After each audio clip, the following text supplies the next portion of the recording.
ولم يكن له كفوا أحد. بسم الله الرحمن الرحيم قل هو الله أحد الله الصمد لم يلد ولم يولد ولم يكن له كفوا أحد. بسم الله الرحمن الرحيم قل هو الله أحد الله الصمد لم يلد ولم يولد ولم يكن له كفوا أحد.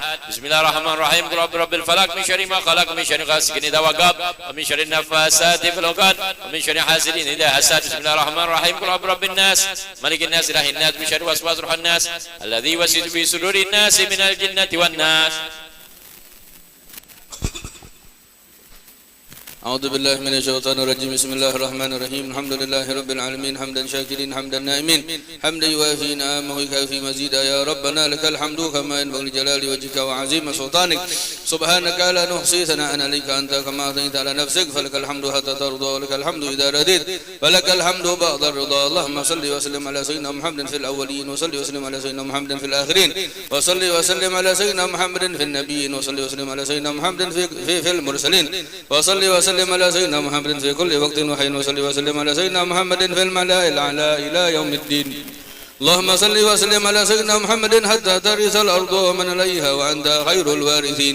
اللهم صل وسلم على سيدنا محمد وعلى آله وصحبه أجمعين. اللهم اجعله تقبل ثواب ما قرأناه من القرآن الذي محللناه من لا إله إلا الله ما صحبهنا من قول سبحان الله بحمده ما استغفرناه وصليناه على سيدنا حبيبنا شفيعنا رسول الله محمد بن عبد الله صلى الله عليه وسلم في هذا البيت المبارك هدية منا واصلة ورحمة نازلة وبركة شاملة وصدقة متقبلة نقدمها نهديها إلى حضرة سيدنا حبيبنا وشفيعنا رسول الله محمد بن عبد الله صلى الله عليه وصحبه وسلم ثم إلى أرواح آبائه وإخوانه من الأنبياء والمرسلين وآل كل منهم وصحابة أجمعين من عباد الله الصالحين منهم المهاجر اللهم الميسى ومن عباد الله إمام علي بن علي خلق قسم سيدنا صلى الله عليه وسلم المقدم محمد بن البال ولا حمزة بن علي غيور حبيب عبد الله حبيب الرحمن بدي الحبيب أحمد شهيد وأصولهم ورثم إلى عبد ثاني معشر حبيب الرحمن سقاب ابن الحبيب محمد مولى نبيله وأصولهم ورثم جميع أبي عليوي وجميع أبي علوي جميع روح أولياء الله من مشارق الأرض إلى مغاربها وبرها وبحرها ثم إلى رسوسا لمن قرأنا ياسين دهل لأجلهم لسببهم لمن نذكرهم ولمن لم نذكر خصوصا سيد صاحب البيت الحبيب سالم بن محمد الكبسوس جد الحبيب أحمد بن الكبسوس جد شريفة نفيسة بنت شيخنا الكبير أن الله يغفر لهم ويرحمهم ويسكنهم الجنة برحمته والدين ودهم خاصة أموات المسلمين أما حوصل اللهم ثواب ذلك منا إليهم.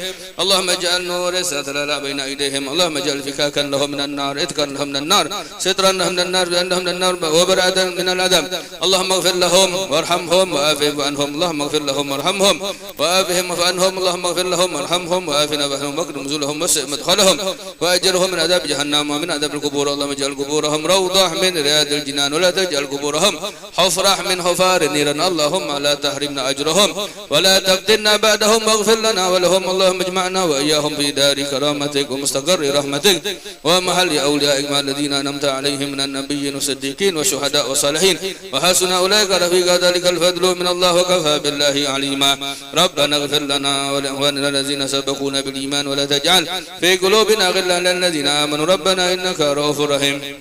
اللهم اغفر لنا ولوالدينا وارحمهم كما ربونا صغارا لجميع المسلمين والمسلمات والمؤمنين والمن الأحياء منهم والأموات. اللهم مغفرتك أوسع من ذنوبنا ورحمتك أرجى عندنا من أعمالنا. اللهم مغفرتك أوسع من ذنوبنا ورحمتك أرجى عندنا من أعمالنا. اللهم مغفرتك أوسع من ذنوبنا ورحمتك أرجى عندنا من أعمالنا. ربنا آتنا في الدنيا حسنة وفي الآخرة حسنة وقنا عذاب النار وقنا عذاب النار وقنا عذاب النار وأدخلنا الجنة الأبرار عزيز غفار متعال برحمتك يا أرحم الراحمين. صلى الله على سيدنا محمد النبي الأمي وسلم. فضل سبحان ربك رب العزة أما يصفون وسلام على المرسلين الحمد لله رب العالمين. الفاتحة.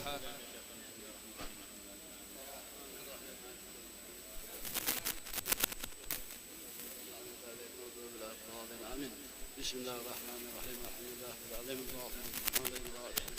رب العالمين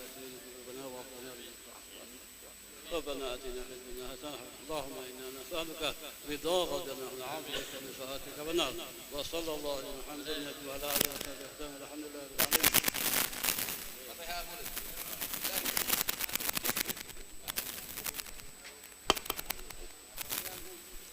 الفاتحة بالقبول وإقبال صلاة الحال، وأن الله يغفر الذنوب ويستر القلوب ويشر القلوب ويستر العيوب. بارك لنا ولكم في كل حال وفي الأهل والمال والإيال، في والدينا ولكم جميع المسلمين والمسلمات والمؤمنين والمؤمنات، وأن الله يتولنا بولايته وحفظنا من شر بريد تكسرنا وفيكنا به في عباده وفي حقوق جميع المسلمين، ويبارك لنا في أوقاتنا حسنا قلنا وإياكم زي المعاصي إلى عز طعام حاضر نقصان وأجل معالم وكل حارة دنيا وكل حارة مرضية، ويشفي أمراضنا ويسع أغراضنا ويطول أعمالنا مع لطف وعافية، واحسن سبيكتنا وحسن خاتمة لنا، وعلى كل من وحبيب علي محمد بن حسين بن عبد الله بن شيخ حبشي أن الله نيته معامل عمل أخلاق على كل أحد النية، وكل صلوا إلى حضرة النبي محمد صلى الله عليه وسلم. الفاتحة.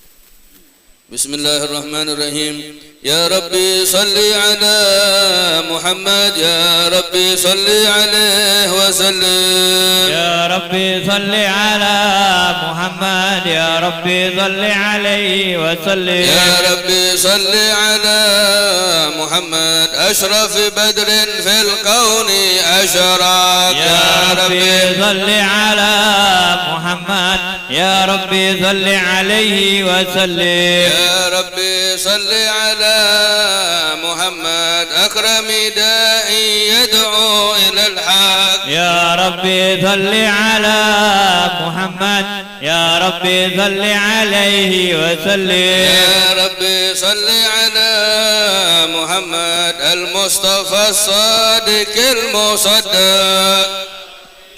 صل على محمد، يا ربي صل عليه وسلم. يا ربي صل على محمد أهل الورى منطقا وأسدا.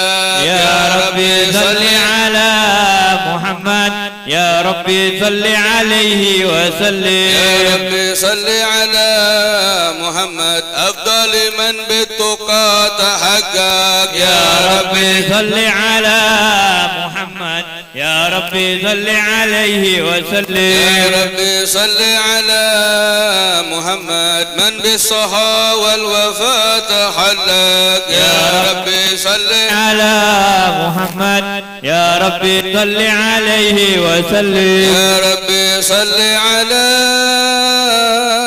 محمد واجمع من الشمل ما تفرق. يا ربي صل على محمد، يا ربي صل عليه وسلم. يا ربي صل على محمد أفضل من بالتقى تحقق. يا ربي صل يا ربي صل عليه وسلم. يا ربي صل على محمد من بالصحا والوفاء تحلق. يا ربي صل على محمد، يا ربي صل عليه وسلم. يا ربي صل على محمد واجمع من الشمل ما تفرق. يا ربي صل على محمد، يا ربي صل عليه وسلم. يا ربي صل على محمد واصلح وسهل ما قد تعوق. يا ربي صل على محمد، يا ربي صل عليه وسلم. يا ربي صل على محمد وافتح من الخير كل مغلق. يا ربي صل على محمد، يا ربي صل عليه.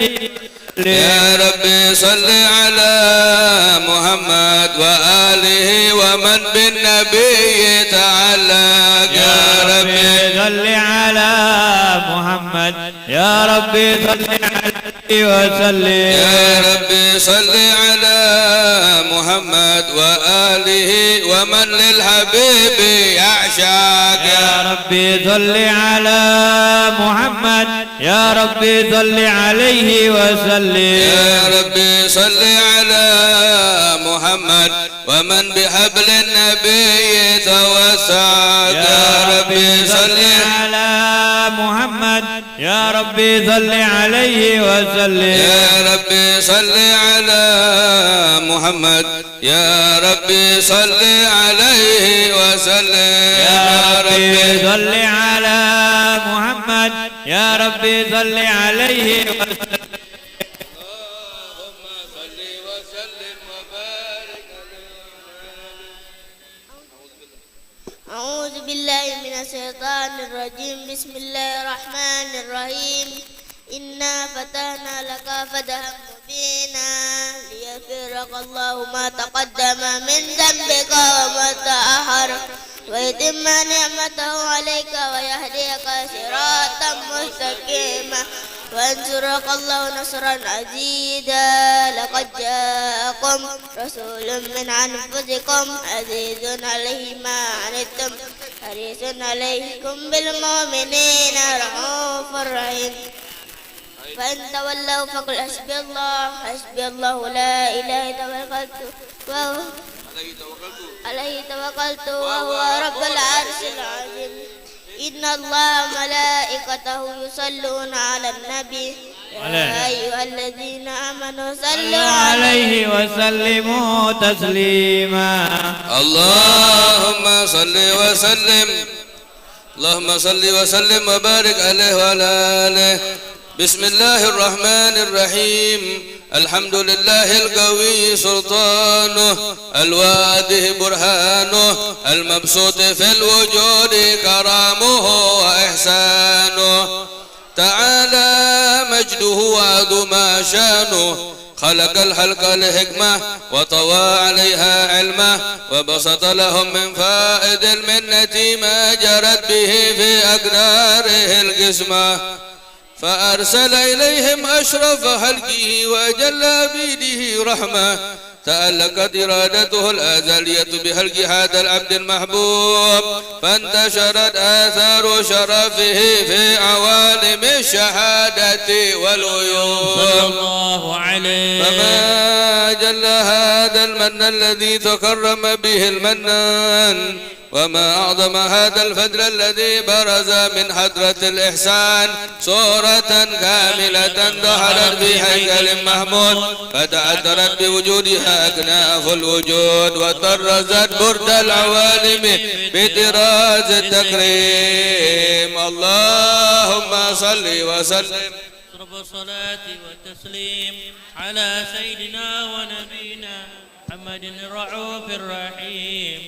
اللهم صل وسلم وبارك عليه وعلى آله. اللهم صل وسلم وبارك عليه وعلى آله وصحبه. صلى الله عليه. تجلى الحق في عالم قدسه الواسع تجليا قضى بانتشار فضله في الغريب والساسع. فله الحمد الذي لا تنحصر أفراده بتعداد ولا يمل تكراره بكثرة ترداد حيث أبرز من عالم الإمكان صورة هذا الإنسان صلى الله عليه. ويتشرف بوجوده الثقلان وتنتشر أسراره في الأكوان. فما من سر اتصل به قلب منيب إلا من سوابق فضل الله على هذا الحبيب. يا لقلب سروره قد توالى بحبيب عم الأنام نوالا. جل من شرف الوجود بنور غمر الكون بهجة وجمالا. قد ترقى في الحسن على مقام وتناهى في مجده وتعالى. لاحظته العيون فيما اجسلته بشرا كاملا يزيح الضلالا. وهو من فوق علم ما قرأته رفعة في شؤونه وكمالا. فسبحان الذي أبرز من حضرة الامتنان ما يعجز عن وصفه اللسان ويحار في تعقل معانيه الجنان. انتشر منه في عالم البطون والظهور ما ملأ الوجود الخلقي النور.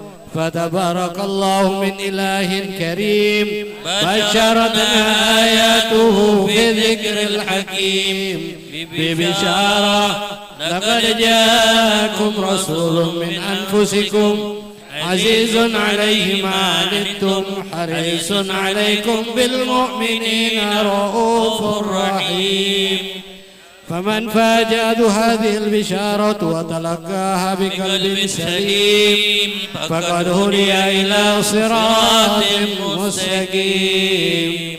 اللهم صل وسلم أشرف الصلاة والتسليم على سيدنا ونبينا محمد الرؤوف الرحيم. بارك عليه وعلى آله.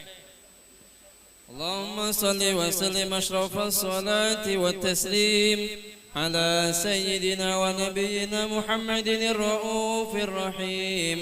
اللهم صل وسلم وبارك عليه وعلى آله.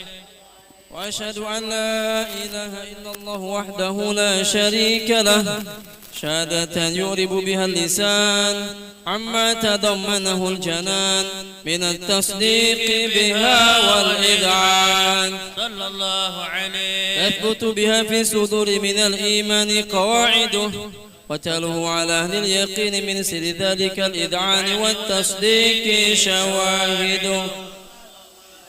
وأشهد أن سيدنا محمد العبد الصادق في قوله وفعله والمبلغ عن الله ما أمره بتبليغه لخلقه من فرضه ونفله، عبد أرسله الله للعالمين بشيرا ونذيرا فبلغ الرسالة وأدى الأمانة وهدى الله به من الأمة بشرا كثيرا.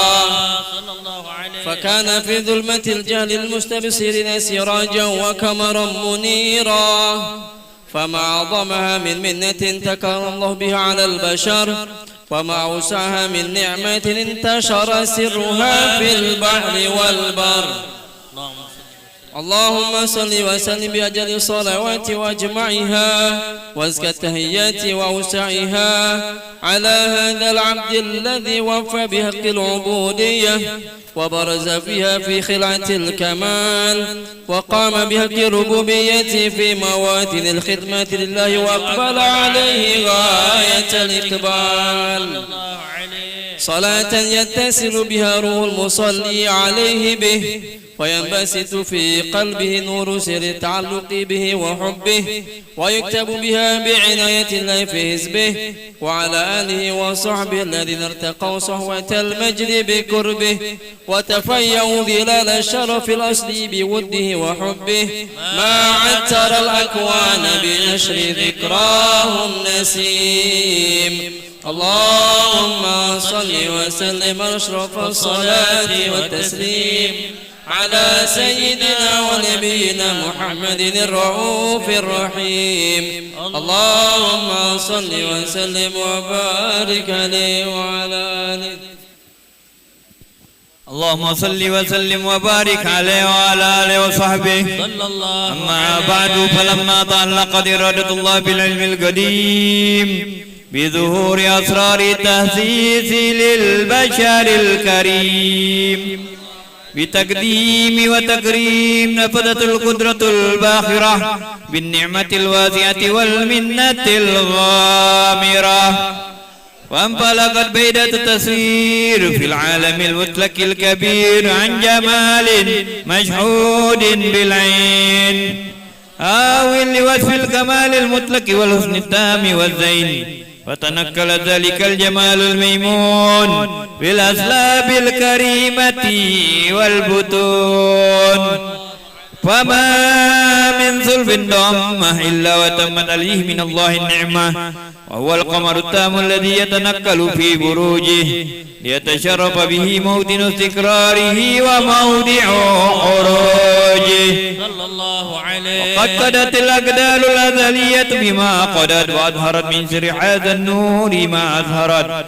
وحسست به من حسست فكان مستقره بالأسلاب الفاخرة والأرحام الشريفة الطاهرة حتى برز بعالم شهادة بشرا لا كالبشر ونورا حير الأفكار ظهوره وبهر طلقت همة الرقم لهذه الحروب بأن يركم في هذا القرطاس ما هو لديه من عجائب ذلك النور معروف وإن كانت يلزم الأدب باسم من شر أوصاف ذلك الموصوف تشويقا للسامعين من حواس المؤمنين وترويها للمتعلقين بالنور المبين. وإلا فأنا تورب الأقلام عن شؤون خير العنام، ولكن الذني لا تدريني ما حفظته من شر أشرف المخلوقين وما أكرمه الله به في مولده من الفضل الذي عم العالمين، وبقيت رايته في الكون منشورة على مر الأيام والشهور والسنين. داعي تعلق بهذه الحضرة الكريمة ولاعد تشوق إلى سماع أوصافها العظيمة، ولعل الله ينفع به المتكلم والسامع ويدخلان بشفاعة هذا النبي الشافع ويتروحان بروح ذلك النعيم. اللهم صل وسلم أشرف الصلاة والتسليم على سيدنا ونبينا محمد الرؤوف الرحيم. اللهم صل وسلم وبارك عليه.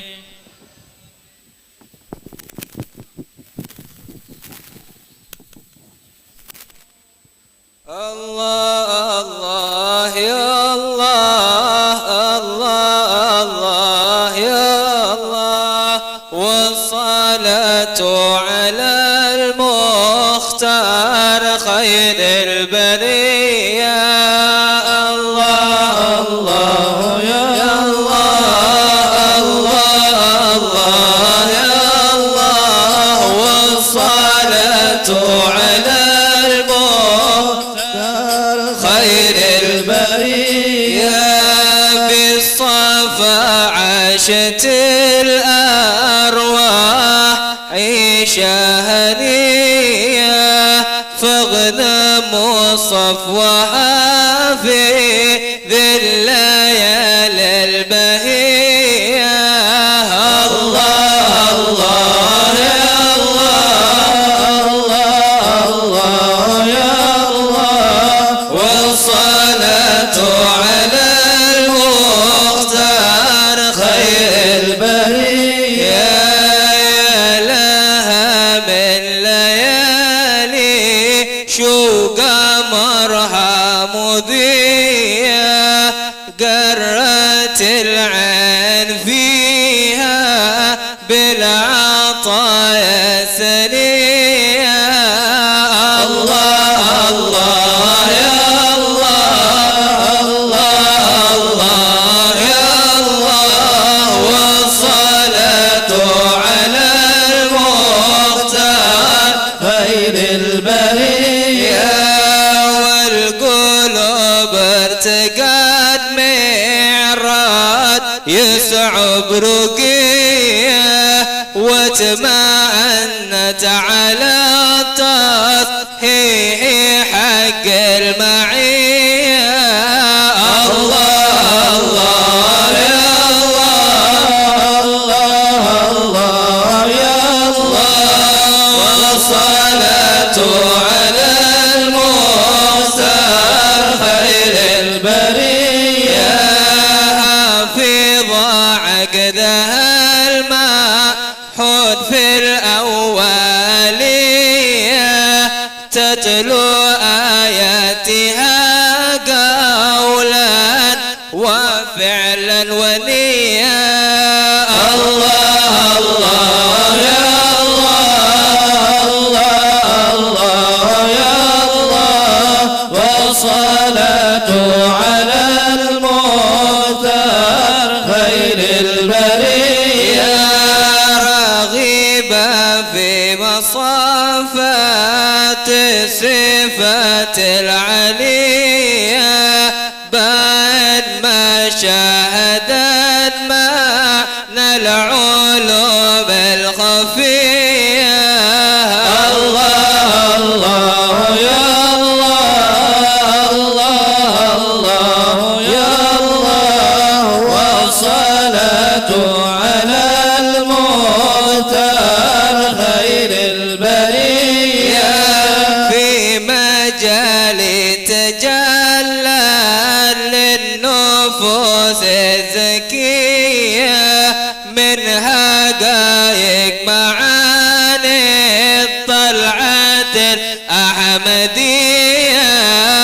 الله الله يا الله الله الله يا الله والصلاة على المختار خير البرية سيد المرسلين أحمد خيار البرية خير الداعي دعانا للطريق السوية.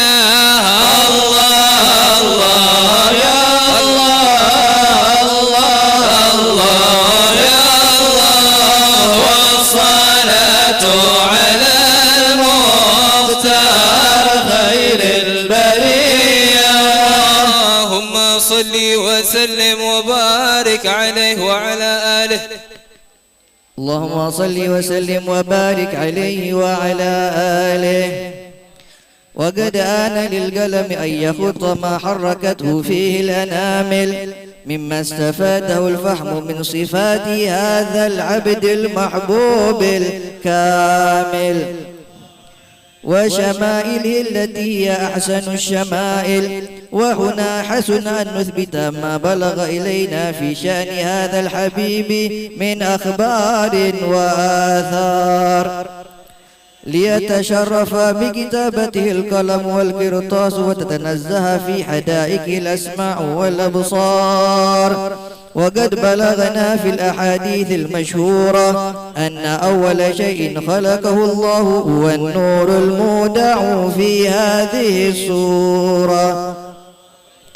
فنور هذا الحبيب أول مخلوق برز في العالم ومنه تفرع الوجود خلقا بعد خلق فيما حدث وما تقادم. وقد أخرج عبد الرزاق بسنده عن جابر بن عبد الله الأنصاري رضي الله عنهما قال: قلت يا رسول الله بأبي وأمي أخبرني عن أول شيء خلقه الله قبل الأشياء. قال: يا جابر إن الله خلق قبل الأشياء نور نبيك محمد صلى الله عليه وسلم من نوره. وقد ورد من حديث أبي هريرة رضي الله عنه أنه قال: قال رسول الله صلى الله عليه وسلم: كنت أول النبيين في الخلق وآخرهم في البعث.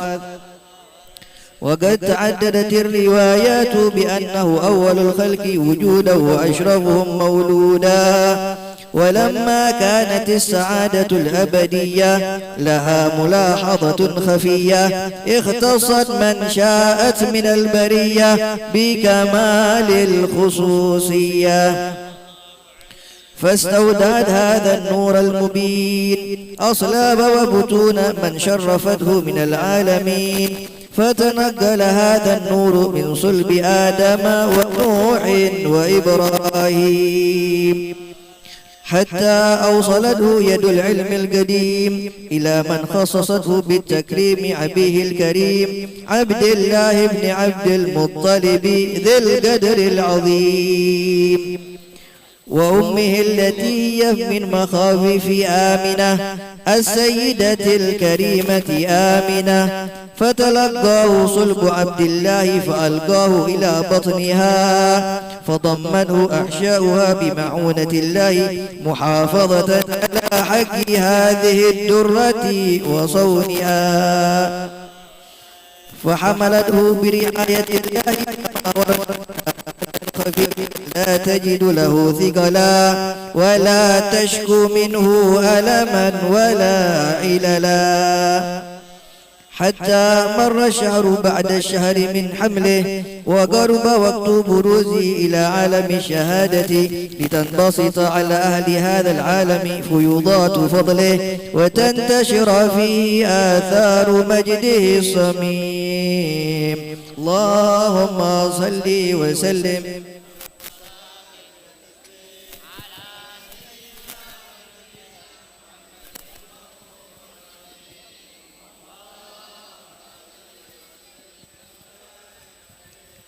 اللهم صل وسلم وبارك عليه وعلى آله. ومنذ علقت في هذه الدرة المكنونة والجوهرة المصونة والكون كله يسبح ويمسي في سرور وابتحاج بقرب ظهور إشراك هذا السراج، والعيون متشوقة إلى بروزه متشوقة إلى التقاط جواهر كنوزه. وكل دابة لقريش نطقت بفصيح العبارة معلنة بكمال البشارة، وما من حامل حملت في ذلك العام إلا أتت في حملها بغلام من بركات وسعادة هذا الإمام. ولم تزل الأرض والسماوات متدمخة بعطر الفرح بملاقاة أشرف البريات وبروزه من عالم الخفاء إلى عالم الدهور بعد تنكره في البطون والدهور. فأظهر الله في الوجود بهجة التكريم، وبسط في العالم الكبير ماعدة التشريف والتعظيم ببروز هذا البشر. اللهم صل وسلم أشرف صلاته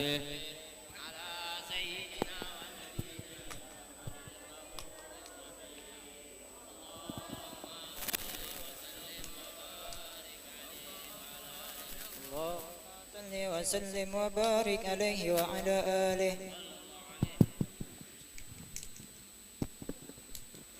والنور يهدي الهائرين ضياؤه، وفي الحشر ذل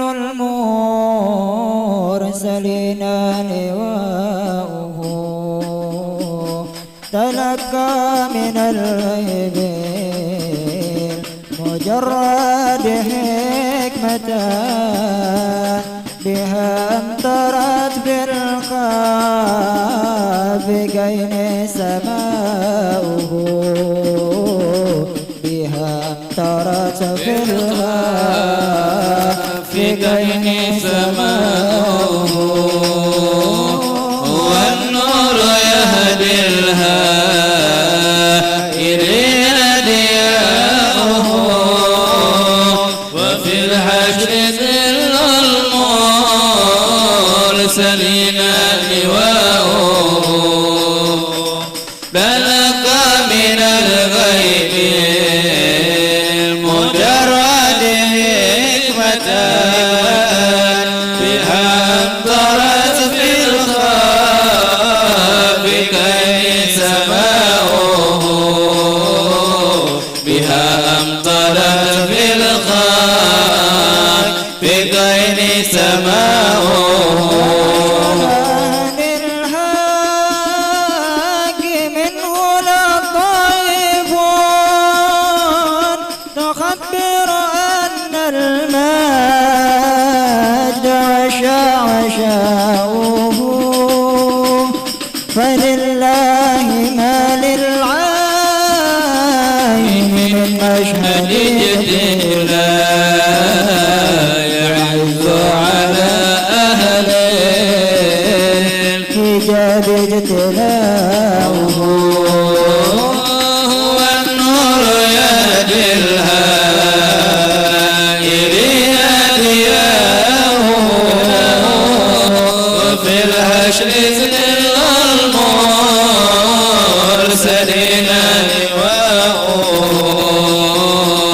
تلقى من الغيب مجرد حكمة بها امطرت في الخاف بغير سماؤه.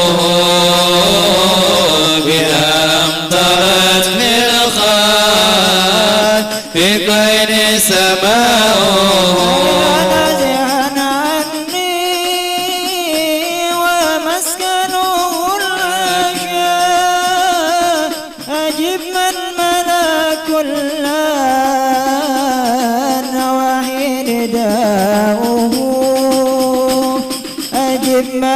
تولاه الهوى فيك ومدي فيك وادي ما يهوى الهوى ويشاء والنور يهدي الحائرين دياؤه وفي الحشر ذل المرسلين لواؤه تلقى من الغيب مجرد حكمة بها أمطرت في الخاء بغير سماء بها أمطرت في الخاء بغير سماء عالم العشاق كيف كلهم فإن نكاح بقلبي دواؤه أيا راحلا بلغ حبيبي رسالتان بحرف من الأشواق يحلو هجاؤه والنور يهدي الحائرين دياؤه وفي الحشر ذل المرسلين لواؤه تلقى من الغيب مجرد حكمة بها أمطرت في الخاء بغير سماء بها أمطرت في الخاء بغير سماء يا رب شرفني برؤية سيدي وأجلي صدى القلب الكثير صداؤه وبلغ علي ما يروم من اللقاء بأشرف عبد نجول وقصد لقاؤه والنور يهدي الحائرين دياؤه وفي الحشر ذل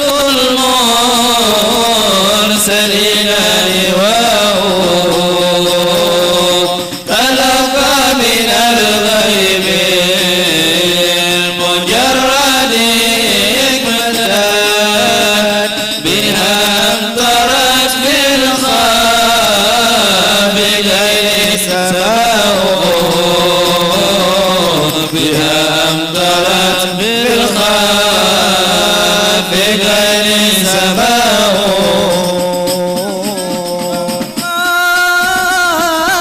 محبة الصبا وما أطرب الهادي فطاب هداؤه مع الآل والأصحاب ما قال منشد والنور يهدي الحائرين دياؤه والنور يهدي الحائرين دياؤه في الحشر ذل المرسلين لواؤه تلقى من الغيب المجرد حكمة بها أمطرت في الخاء بغير سماء بها أمطرت في الخاء بغير سماء وسلم وبارك عليه وعلى آله. اللهم صل وسلم وبارك عليه وعلى آله. فحين قرب أوان ودي هذا الحبيب أعلنت السماوات والأرضون ومن فيهن بالترحيب، وأمطار الجود الإلهي على أهل الوجود تثت، وألسنة الملائكة بالتبشير للعالمين تعد. سبحان الله ولا إله إلا الله والله أكبر. سبحان الله الحمد لله ولا إله إلا الله. سبحان الله والحمد لله ولا إله إلا الله والله أكبر. والقدرة كشفت قناع هذا المستور ليبرز نوره كاملا في عالم الظهور، نورا فاق كل نور. وأنفذ الحق حكمه على من أتم الله عليه النعمة من خواص الأمة، أن يحضر عند وجهه أمة تأنيسا لجنابها المسعود ومشاركة لها في هذا السمات الممدود. فحضرت بتوفيق الله سيدة مريم وسيدة آسيا، ومعهما من الحور العين من قسم الله له من الشرف بالقسمة الوافية. فأتى الوقت الذي رتب الله على حضوره وجود هذا المولود، فانفلق صبح الكمال من النور أن عمود، وبرز الحامد المحمود مذعنا لله بالتعظيم.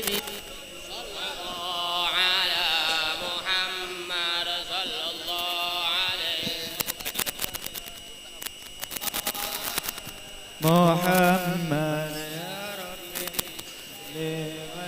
يا نبي سلام عليك، يا رسول سلام عليك، يا حبيب سلام عليك، صلوات الله عليك.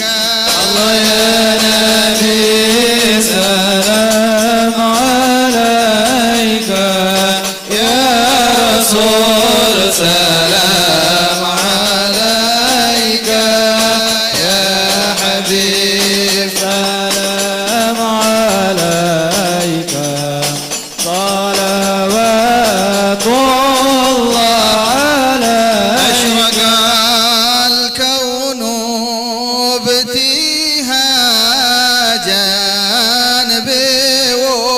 بوجود المصطفى أحمد، ولأهل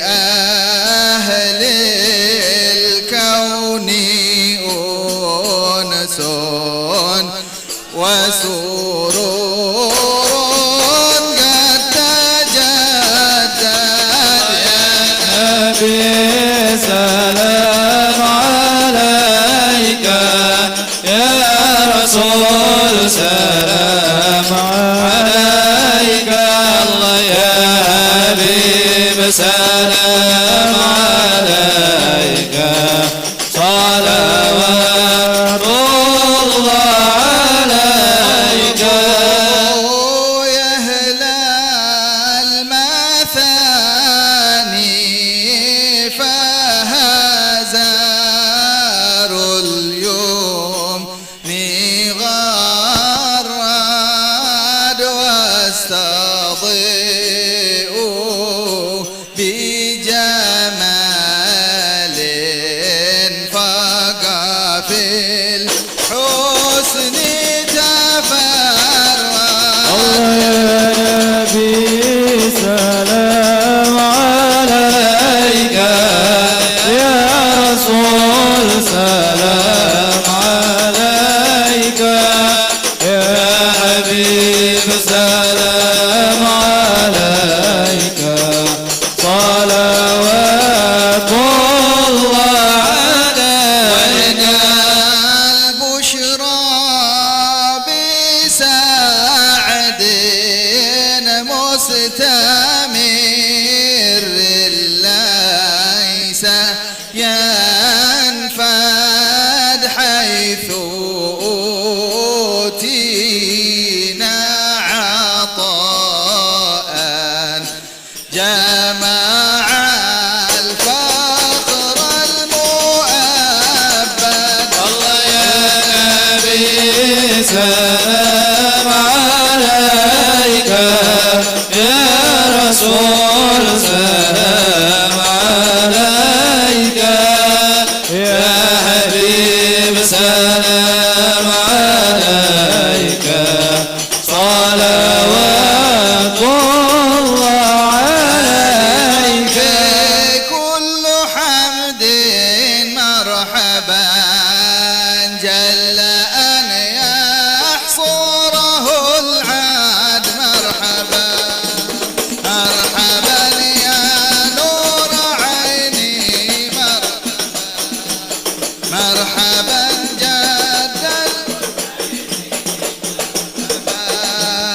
إذ حبانا بوجود المصطفى، المصطفى الهادي محمد. مرحبا مرحبا يا نور عيني، مرحبا مرحبا جد الحسين، يا رسول الله أهلا مرحبا بك، إنا بك نسعد. مرحبا مرحبا يا نور عيني، مرحبا مرحبا يا الحسين، مرحبا. وبجاهه يا إلهي يا الله جد وبلغ كل مقصد. يا الله ربي فاغفر لي ذنوبي يا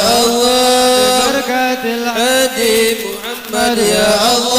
اهدنا نهج سبيله يا الله، كي به نسعد ونرشد. يا الله ربي فاغفر لي ذنوبي يا الله، ببركة الهادي محمد يا الله. ربي بلغنا بجاهه يا الله، في جوار خير مقعد. يا الله ربي فاغفر لي ذنوبي يا الله، ببركة الهادي محمد يا الله. صلى الله على محمد، صلى الله عليه وسلم، صلى الله على محمد، صلى الله عليه وسلم. صلاة الله تغشى أشرف الرسل محمد، صلى الله على محمد، صلى الله عليه وسلم.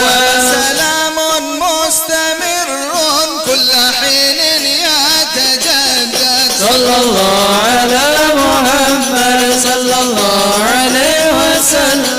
صلى الله على محمد يا ربي صل وسلم، صلى الله على محمد، صل وسلم. اللهم صل وسلم وبارك الله عليه.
Qasidah Hafiz Fardiyah Qasidah Fardiyah.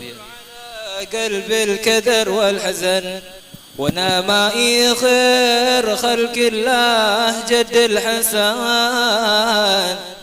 منين يخطر على قلب الكدر والحزن وانا معي خير خلق الله جد الحسن.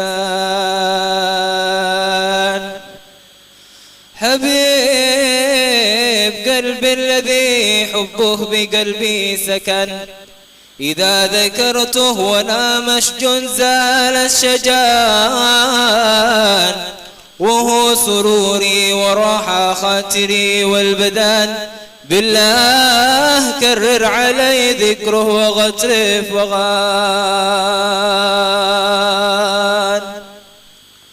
حبيب قلبي الذي حبه بقلبي سكن إذا ذكرته وانا مشجون زال الشجان.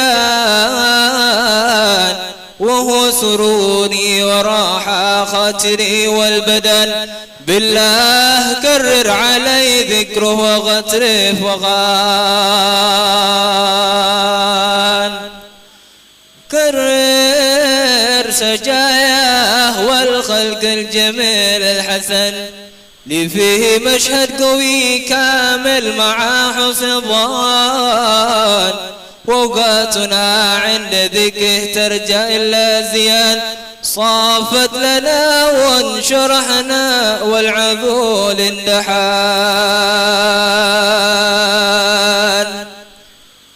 والأنوس يكثر وفي ذكره يتيب الزمن. يا رب الأرباب يا جزل العطاء والمنان بلغ عليه كل ما يطلب وكله تمن واجمعه بالمصطفى خير الورى المؤتمن. يا رب الأرباب يا جزل العطاء والمنن بلغ عليه كل ما يطلب وكله تمان واجمعه بالمصطفى خير الورى المؤتمن.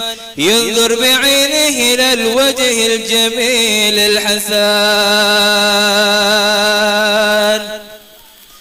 بلغ عليه كل ما يطلب وكله تمن واجمعه بالمصطفى خير الورى المؤتمن. ينظر بعينيه إلى الوجه الجميل الحسن. يا ربي صلي على المختار جد الحسن.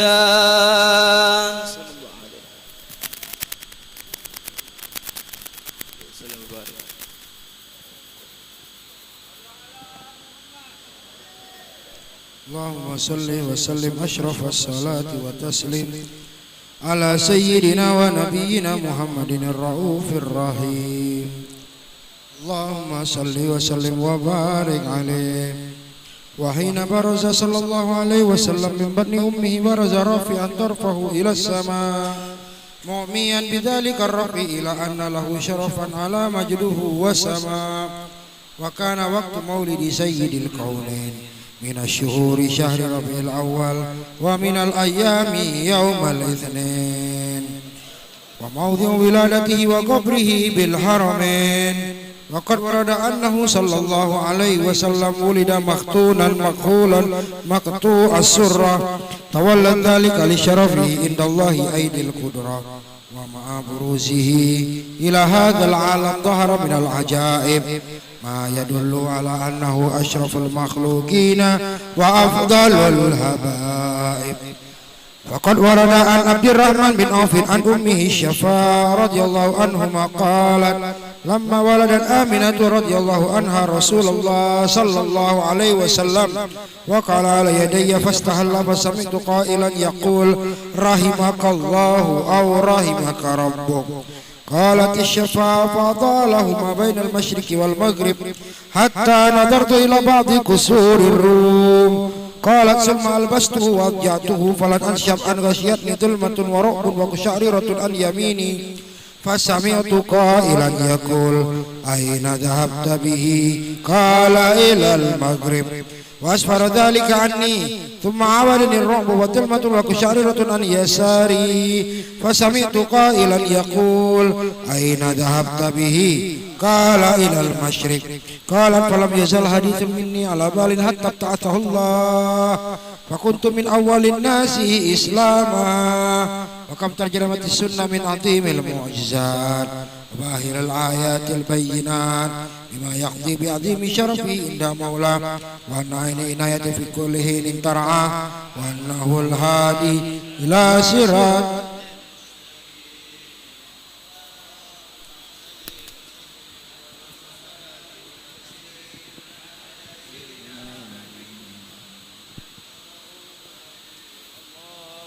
صل وسلم وبارك عليه وعلى آله.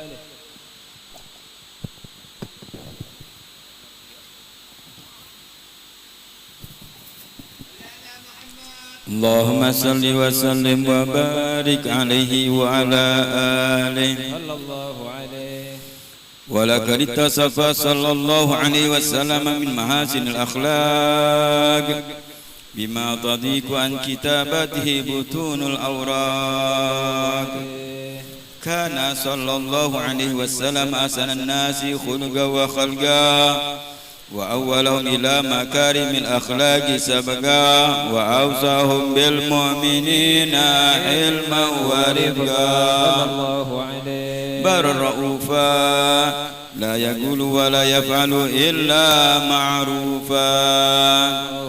له الخلق السهل واللفظ المحتوي على المعنى الجزم. إذا دعاه المسكين أجابه إجابة معجلة. وهو الأب الشفيق الرحيم لليتيم وأرمله. ولو مع سهولة أخلاق الهيبة القوية التي ترتعد منها فرائس الأقوياء من البرية. ومن نشر طيبه تعرض الطرق والمنازل وبعرف ذكره تطيبت المجالس والمحافل. فهو صلى الله عليه وسلم جامع صفات الكمالية والمنفرد في خلقه وخلقه بأسرف خصوصية. فما من خلق في البرية محمود إلا وهو متلقى عن زين الوجود. أجملت في وصف الحبيب وشأنه وله العلا في مجده ومكانه. أوصاف عز قد تعالى مجدها أخذا على نجم سها بإنانه. وقد انبسط الكلام بتدوين ما أفاده العلم من وقع مولد النبي الكريم وحكاية ما أكرم الله بهذا العبد المقرب من التكريم والتعظيم والخلق العظيم. فحسن مني أن أمسك عينة الأقلام في هذا المقام وأقرأ السلام على سيد الأنام. السلام عليك أيها النبي ورحمة الله وبركاته. السلام عليك أيها النبي ورحمة الله وبركاته. السلام عليك أيها النبي ورحمة الله وبركاته. وبذلك يحسن ختم كما يحسن التقديم. فعليه أفضل الصلاة والتسليم. اللهم صل وسلم أشرف الصلاة والتسليم على سيدنا ونبينا محمد الرؤوف الرحيم. اللهم صل وسلم وبارك عليه وعلى آله. السلام عليكم ورحمة الله وبركاته. بسم الله الرحمن الرحيم. الحمد لله رب العالمين وبه نستعين على أمور الدنيا والدين. اللهم صل وسلم وبارك وكرم على سيدنا مولانا محمد وعلى آله وصحبه أجمعين. أما بعد. معاشر الحبائب والأساتذة والحاضرين rahimakumullah. Alhamdulillah, segala puji bagi Allah Subhanahu wa taala yang mana pada malam hari ini Allah Subhanahu wa taala masih mengumpulkan kita, masih dalam rangka memperingati hari lahirnya junjungan agung kita Nabi besar Muhammad alaihi wasallam, yang mana pada malam hari ini malam ke-36 daripada rangkaian Majlis Maulid Arba'in, kita berada di tempat yang mulia ini, yaitu di rumah salah satu wali min auliyaillah, yaitu Al-Habib Ahmad bin Hamid Al-Kab. Mudah-mudahan hadirnya kita pada malam hari ini Allah Subhanahu wa taala akan menurunkan turhan rahmat, taufik dan hidayah kepada kita sekalian. Amin ya rabbal alamin. Salawat serta salam tak henti-hentinya kita haturkan kepada junjungan agung kita Nabi besar Muhammad sallallahu alaihi wasallam beserta keluarga dan para sahabatnya. Masyarul habaib wal asatidah wal hadirin rahimakumullah. Sebagaimana biasa, sebelum melanjutkan acara berikutnya, yaitu managib singkat dan mau'izatul hasanah, kami akan mengumumkan malam berikutnya. Tinggal malam lagi untuk malam besok, malam Senin, tanggal akhir atau malam ke-37, dan yang diadakan di himpunan masyarakat di Gedung Bunga Jempa atau Masjid Aceh di Jalan Mayor Z, Lorong Lebak. Dan pada malam ke-38 peringatan Maulid akan diadakan di Majlis Taklim Nurul Majalis, bertempat di Lorong Basyaib 13 Hulu. Dan pada malam ke-39 atau malam Rabu, peringatan Maulid akan diadakan di Majlis Taklim Ahlul Kisah, bertempat di Rumah Malang, Jalan Ali Gatmir, Toko Lingkung 10 Ilir. Dan terakhir malam Ihtitam, malam ke-40, peringatan Maulid akan diadakan di Gedung Ba'alawi, tempat di Jalan Ali Gatmir, Lorong Sungai Baya 10 Ilir. Demikianlah undangan untuk malam hari ini. Untuk mau'izatul hasanah pada malam hari ini akan disampaikan oleh dua orang penceramah. Yang pertama yang akan disampaikan oleh Fadilatul Ustaz Al-Habib Faisal bin Zain Wicihab, dilanjutkan yang kedua oleh Al-Habib Muhammad bin Ahmad Segab. Namun sebelumnya marilah sama-sama kita mendengarkan managib singkat Al-Habib Ahmad bin Hamid Al-Kab yang akan disampaikan oleh salah satu keturunan, yaitu Al-Habib Al-Ustaz Raudi bin Husain Al-Kab, wa alaihim falyatafaddal. محمد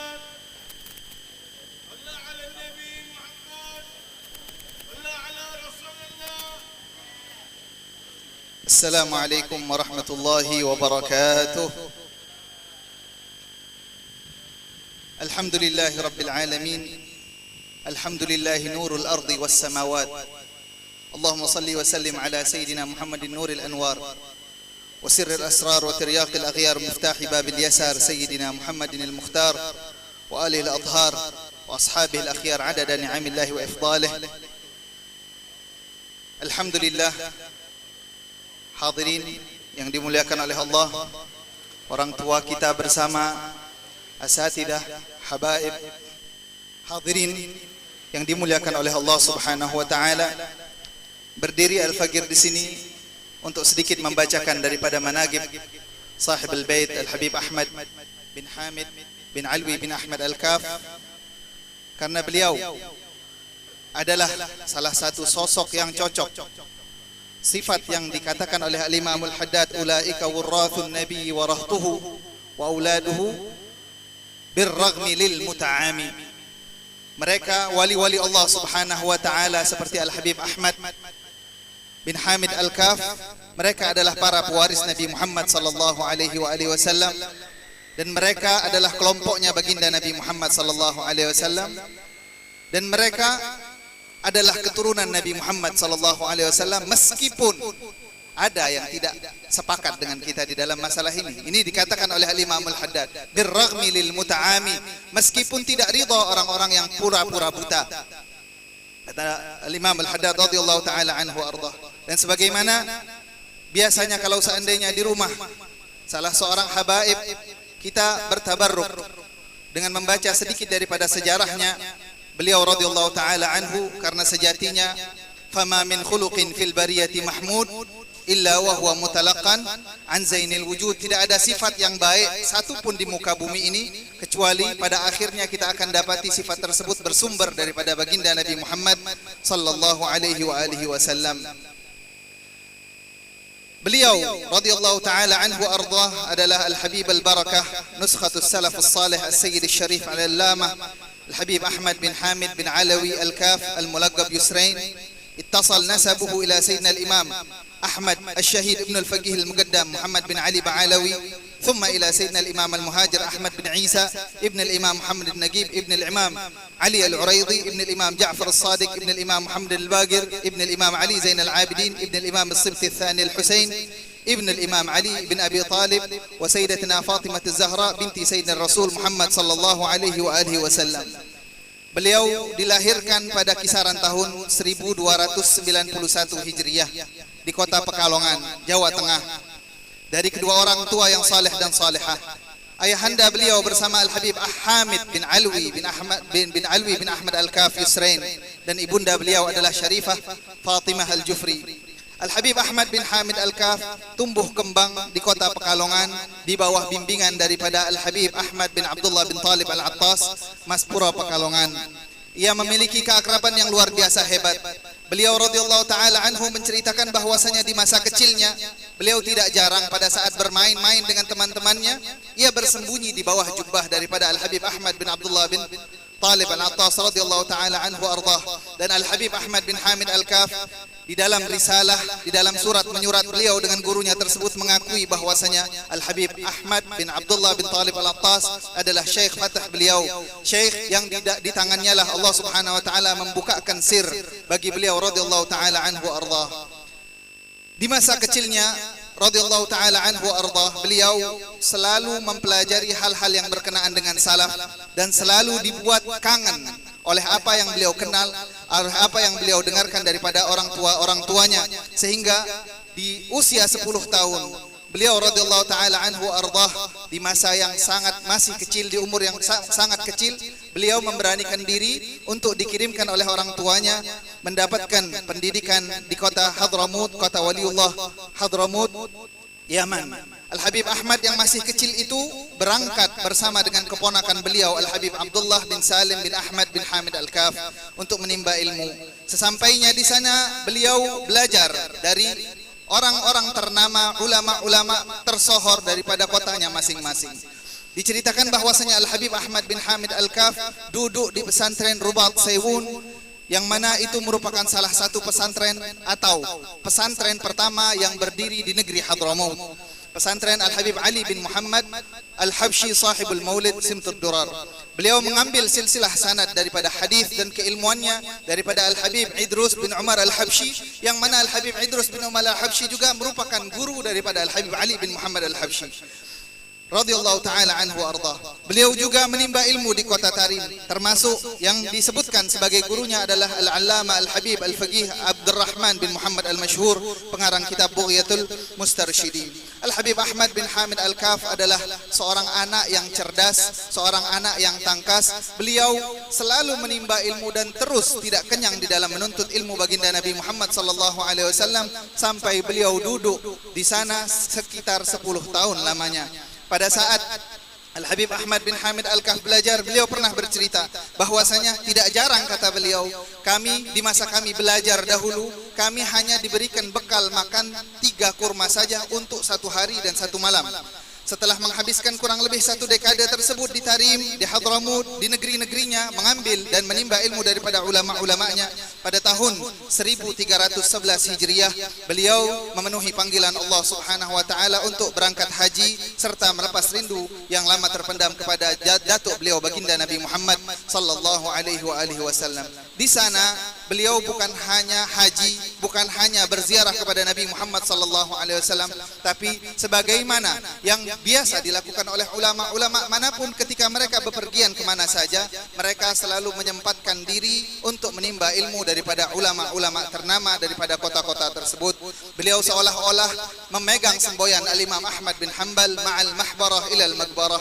Di sana, di Madinah dan juga di Makkah, beliau mengambil banyak ilmu dan sanad, dan beliau duduk di sana di negeri Haramain kurang lebih 10 tahun juga lamanya. Beliau sangat lama duduk di sana dan termasuk guru-gurunya yang disebutkan oleh Al-Habib Salim bin Jindan daripada gurunya Al-Habib Ahmad bin Hamid Al-Kaf adalah saudara kandung daripada sahibul maulid Simtud Durar Al-Musnid Al-Habib Husain bin Muhammad Al-Habshi, Al-Sayyid Syekh bin Muhammad bin Ja'far Al-Kattani, Syekh Mahfuz bin Abdullah At-Tirmizi, dan beliau juga membaca kitab Jami' At-Tirmidzi dan juga Sunan Abi Daud kepada Syekh Sa'id bin Muhammad Babasil. Beliau juga bertemu serta mengambil ijazah daripada Syekh Yusuf bin Ismail An-Nabhani radhiyallahu taala anhum wa ardahum. Itu adalah sedikit daripada nama guru-guru beliau, dan masih banyak lagi guru-guru beliau yang beliau ambil keilmuannya sehingga beliau berbekalkan banyak ilmu pada saat beliau kembali ke negeri beliau Nusantara. Setelah bertahun-tahun di kota Mekah, beliau akhirnya kembali dan berjuang berdakwah di jalan Allah Subhanahu wa taala serta menyebarkan ilmu baginda Nabi Muhammad sallallahu alaihi wasallam. Beliau sangat gemar mengajak orang-orang jalan menuju jalan Allah Subhanahu wa taala. Beliau seringkali mondar-mandir ke wilayah-wilayah di Indonesia seperti Jawa Timur, Jawa Tengah, Banjarmasin, Palembang dan lain-lainnya. Al-Habib Ahmad bin Hamid Al-Kaf sempat bermukim beberapa tahun di kota Banjarmasin, dan dari sana beliau beberapa kali mengirimkan surat kepada gurunya Al-Habib Ahmad bin Abdullah bin Talib Al-Attas, yang mana itu menunjukkan bahwasanya hubungan antara guru dan murid itu adalah hubungan yang harus selalu terjalin. Guru adalah sanad keilmuan kepada baginda Nabi Muhammad sallallahu alaihi wasallam, sehingga meskipun seorang murid jauh dari gurunya, hendaknya murid tersebut terus menyambung tali sehingga akan bersambung silsilahnya kepada Nabi Muhammad sallallahu alaihi wasallam. Sampai pada akhir tahun 1339 Hijriah, beliau mendapatkan panggilan daripada Al-Habib Ahmad bin Muhammad Al-Muhdar untuk menjadi pimpinan di Madrasah Al-Khairiyah Surabaya. Beliau pun memenuhi panggilan tersebut serta mengajar di sana kurang lebih selama 3 tahun.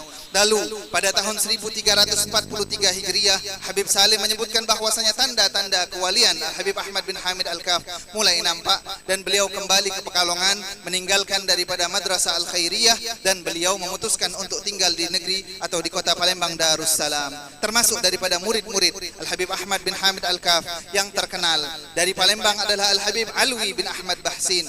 Beliau Al-Habib Alwi bin Ahmad Bahsin pernah menuliskan di catatan beliau kepada murid beliau Al-Habib Ali bin Abdullah Al-Habshi bahwasanya beliau Al-Habib Ahmad secara langsung memberikan sirnya kepadaku. Dan juga termasuk daripada murid Al-Habib Ahmad bin Hamid Al-Kaf adalah Al-Habib Syekhan bin Abu Bakar Gatmir radhiyallahu taala anhu ardah. Beliau adalah menantu atau besan daripada Al-Habib Ahmad itu sendiri, besan daripada Al-Habib Ahmad, yang mana anak daripada Habib Syekhan ini meninggal perempuan, yaitu nenek kami Syarifah Nafisah binti Syekhan Al-Kaf. Beliau meninggal di malam yang sama seperti malam maulid kita pada malam ini, dan ini juga dijadikan momen untuk mengingat dan membacakan tahlil doa kepada beliau radhiyallahu taala anha wa ardaha. Kemudian di antara muridnya Al-Habib Ahmad bin Hamid Al-Kaf juga adalah Habib Salim bin Ahmad bin Jindan Jakarta. Di dalam kitab kumpulan biografi guru-gurunya Al-Habib Salim menjelaskan tentang keluasan ilmu Al-Habib Ahmad bin Hamid Al-Kaf. Beliau menuliskan, pada saat di Surabaya aku belajar daripada beliau Al-Quran beserta 7 riwayat qiraatnya. Aku juga belajar dari beliau ilmu bahasa Arab, nahwu, sharaf, fikih, usul, tafsir, dan juga hadis. Banyak lagi kitab yang beliau pelajari daripada Al-Habib Ahmad bin Hamid Al-Kaf. Bukan hanya kewalian, bukan hanya karamah yang ditunjukkan oleh Al-Habib Ahmad, namun sebagaimana datuk-datuk kita, datuk-datuk daripada As-Sadah Al-Ba'alawi, mereka tariqahnya mereka adalah al-ilm wal-amal wal-khauf wal-ikhlas wal-wara'. Ilmu adalah salah satu tariqah daripada tariqah As-Sadah Al-Ba'alawi, dan masih banyak lagi murid-murid lainnya serta orang-orang yang mengambil manfaat dari dakwah serta kajian ilmu yang beliau sebarkan. Adapun akhlak beliau radhiyallahu taala anhu ardah, beliau adalah sosok yang tegas seperti yang diibaratkan oleh Ibnul Wardi di dalam lamiyahnya, ana mithlul ma'i sahlun sa'ighun wa mata uskhina adha wa qatal. Aku itu seperti air, kalau seandainya diminum bikin dahaga hilang, namun jika dipanaskan akan bikin kulit melepuh. Begitulah Al-Habib Ahmad bin Hamid Al-Kaf. Beliau adalah sosok yang lemah lembut, tapi di saat-saat tertentu beliau adalah sosok yang paling tegas, namun beliau tidak pernah mendendam atau tidak pernah menyimpan amarah di dalam hatinya. Tidak jarang beliau disapa dengan panggilan Ammi Ahmad, yang menandakan bahwasanya beliau sangat dekat dengan orang-orang sekitarnya.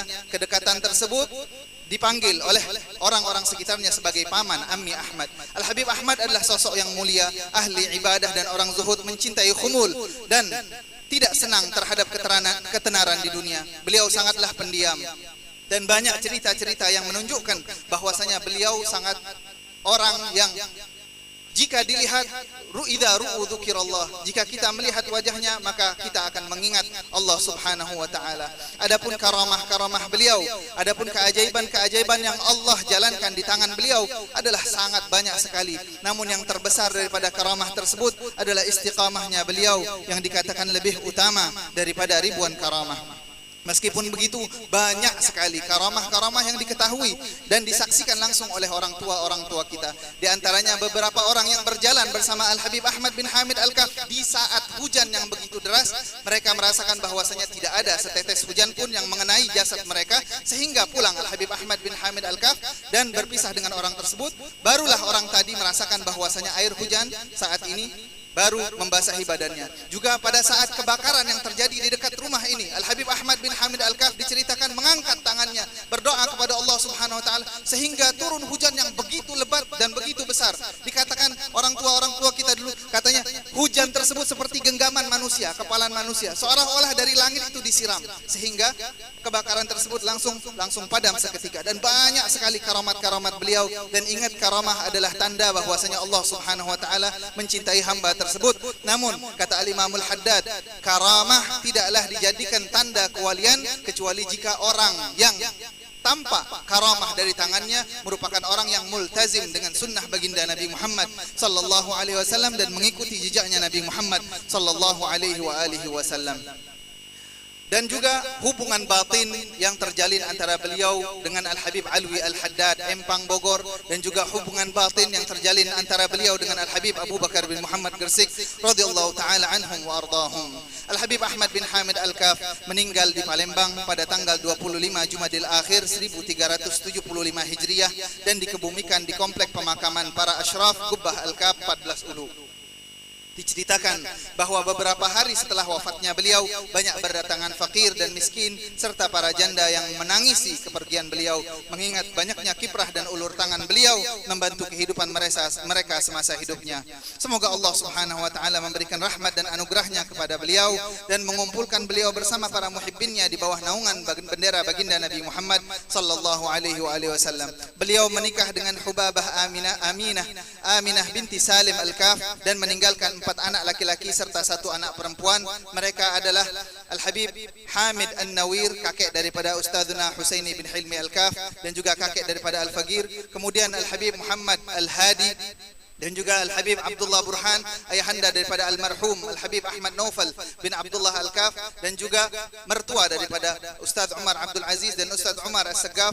Kemudian Al-Habib Ali Al-Mahdi dan juga Khadijah Anwar. 5 anak tersebut adalah anak yang ditinggalkan oleh Al-Habib Ahmad bin Hamid Al-Kaf. Dari situlah keturunan Al-Habib Ahmad berada, dan tidak ada keturunan Al-Habib Ahmad bin Hamid Al-Kaf kecuali dari jalur ini. Itulah sekelumit manaqib beliau yang bisa kami sampaikan. Semoga dapat mendorong diri kita untuk menjadi pribadi yang lebih baik dan menjadi generasi yang mengingat jasa para pendahulu serta mengabadikannya dalam kalbu dan amal perbuatan. Dan semoga Allah Subhanahu wa taala memberikan hidayah dan taufiknya kepada kita semua agar dapat mencintai mereka dengan sebagaimana mestinya, juga meneladani akhlak mereka dan menghidupkan kembali tradisi baik yang pernah mereka tinggalkan sehingga dapat mendapatkan syafaat mereka. Amin ya rabbal alamin. Wa sallallahu ala sayyidina Muhammadin wa ala alihi wa sahbihi wasallam warzuqna kamalal mutaba'ati lahu zahiran وباطنا والحمد لله رب العالمين. هذا ما أقول لكم والعفو منكم والسلام عليكم ورحمة الله وبركاته.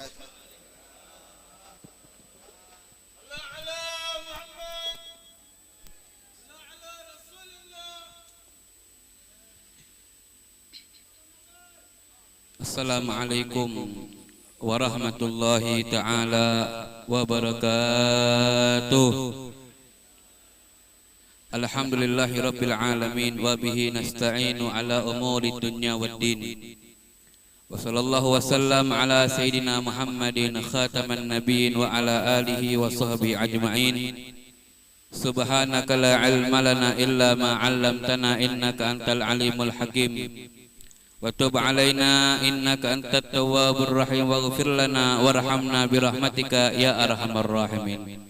Allahumma salli wa sallim wa barik wa karrim wa atim ala Sayyidina Muhammadin salatan tamla'u biha qalbi nuran wa salahan wa sururan wa tulzikni rizqan wasi'an midraran wa ala alihi wa sahbihi wa sallim adada kulli syai'in amma ba'du.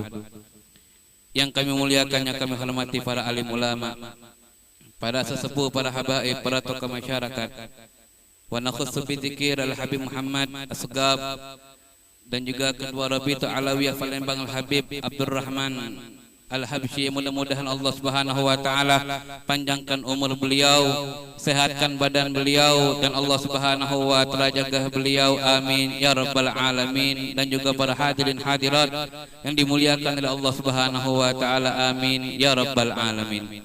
Ma'asyiral hadirin jemaah Maulid Arba'in yang dimuliakan oleh Allah Subhanahu wa taala. Alhamdulillah, puji dan syukur kita atas nikmat yang telah diberikan oleh Allah Subhanahu wa taala kepada kita.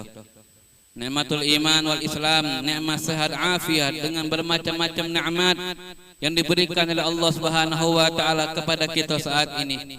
Sehingga dengan nikmat tersebut kita bisa melangkahkan kaki kita di rumah daripada wali min auliyaillah.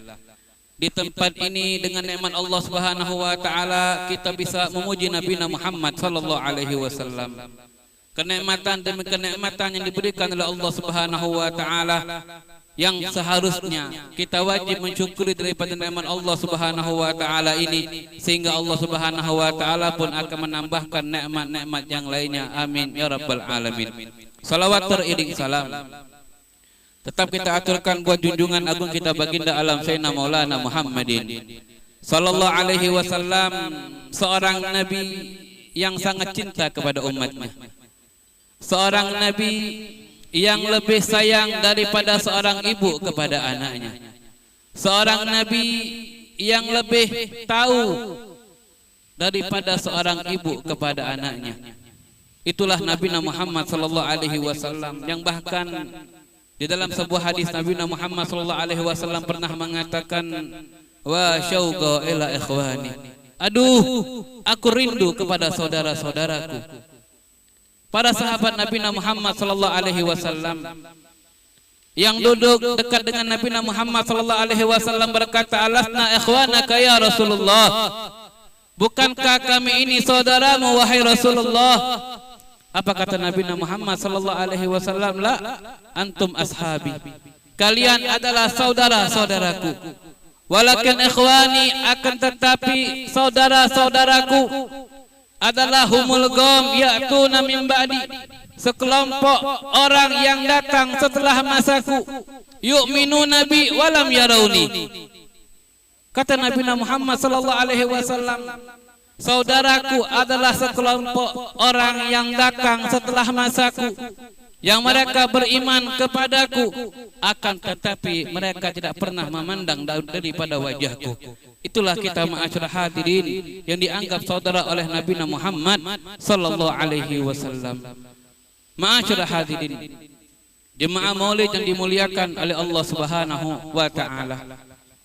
Begitulah Allah Subhanahu wa taala menjadikan kita sebagai umat Nabi Muhammad sallallahu alaihi wasallam kebaikan demi kebaikan yang diberikan oleh Allah Subhanahu wa taala tatkala kita menjadi umat Nabi Muhammad sallallahu alaihi wasallam. Keistimewaan yang diberikan kepada kita sebagai umat Nabi Muhammad sallallahu alaihi wasallam itu banyak sekali. Salah satunya seperti yang dikatakan oleh Nabi Muhammad sallallahu alaihi wasallam, Allah Subhanahu wa taala memberikan kepada umat Nabi Muhammad sallallahu alaihi wasallam yang dikalau umat tersebut melakukan 5 perkara ini, Allah Subhanahu wa taala akan tambahkan kepada 5 perkara yang lainnya. Apa kata Nabi Muhammad sallallahu alaihi wasallam? Rasulullah sallallahu alaihi wasallam pernah bersabda, la yu'tillahu li ahadin khamsan illa wa qad a'adda lahu khamsan ukhra. Kata Nabi Muhammad sallallahu alaihi wasallam, tidaklah seorang hamba diberikan oleh Allah Subhanahu wa taala 5 perkara, illa a'talahu khamsan ukhra, terkecuali Allah Subhanahu wa taala akan menambahkan 5 perkara yang lainnya. Jadi kalau kita melakukan 5 perkara ini sebagai umat Nabi Muhammad sallallahu alaihi wasallam, Allah akan tambahkan 5 perkara yang lainnya.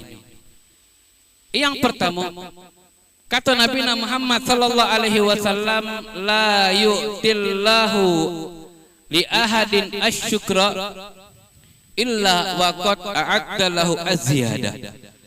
Tidaklah sekelompok umat Nabi Muhammad sallallahu alaihi wasallam yang mereka bersyukur atas nikmat Allah Subhanahu wa taala. Nikmat yang diberikan kepada kita ini banyak sekali. Wa in ta'uddu nikmatallahi la tuhsuha. Jikalau kita menghitung daripada nikmat Allah, niscaya kita tak bakal bisa menghitungnya. Nikmat bisa memandang daripada wajah guru kita.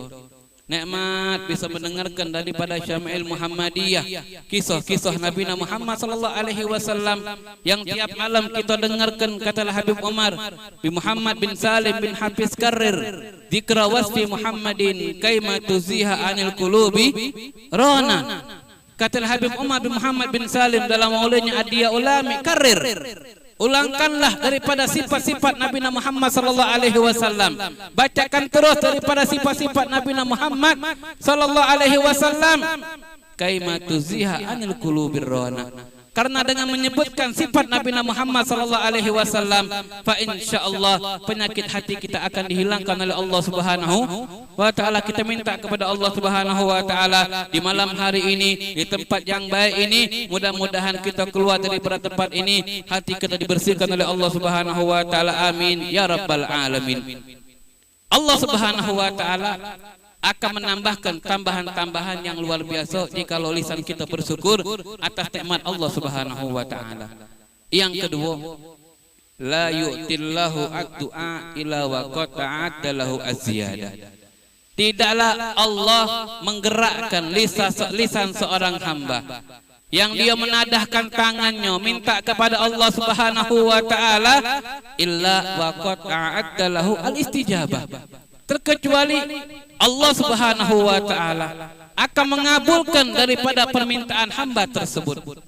Minta apa baik akan dikabulkan oleh Allah Subhanahu wa taala. Baik pengabulan tersebut di dunia ataupun pengabulan doa tersebut akan diberikan oleh Allah Subhanahu wa taala di akhirat.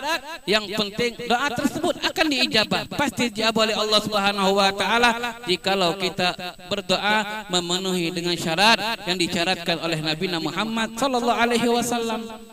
Kalau kita tak minta sama Allah Subhanahu wa taala, Allah Subhanahu wa taala akan murka sama kita. Allah Subhanahu wa taala akan marah sama kita.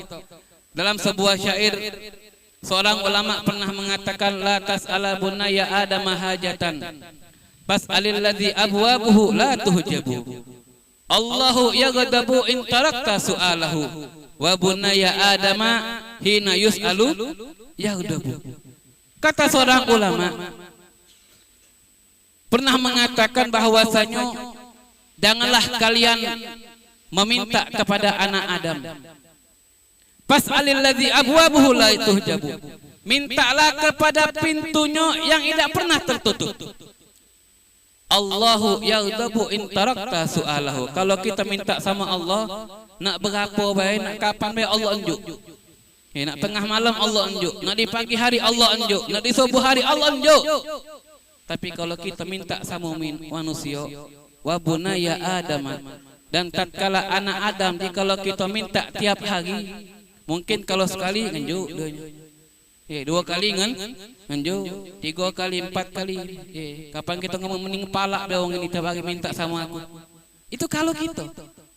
Kalau kita manusia mempunyai sifat nafsu manusiawi, terkadang kita marah kepada uang yang minta sama kita tiap hari. Tapi Allah Subhanahu wa taala kapanpun kita minta, pasti Allah Subhanahu wa taala akan mengabulkan daripada permintaan kita. Itu yang kedua. Yang ketiga, kata Nabi Muhammad sallallahu alaihi wasallam, la yu'tillahu al-istighfara. Tidaklah Allah Subhanahu wa taala memberikan kepada seorang hamba itu untuk lisannya bergerak membaca istighfar, terkecuali Allah Subhanahu wa taala akan memberikan ampunan kepada hamba tersebut. Ya, kita manusia pasti dan pasti punya dosa. Pasti dan pasti pernah bermaksiat kepada Allah Subhanahu wa taala.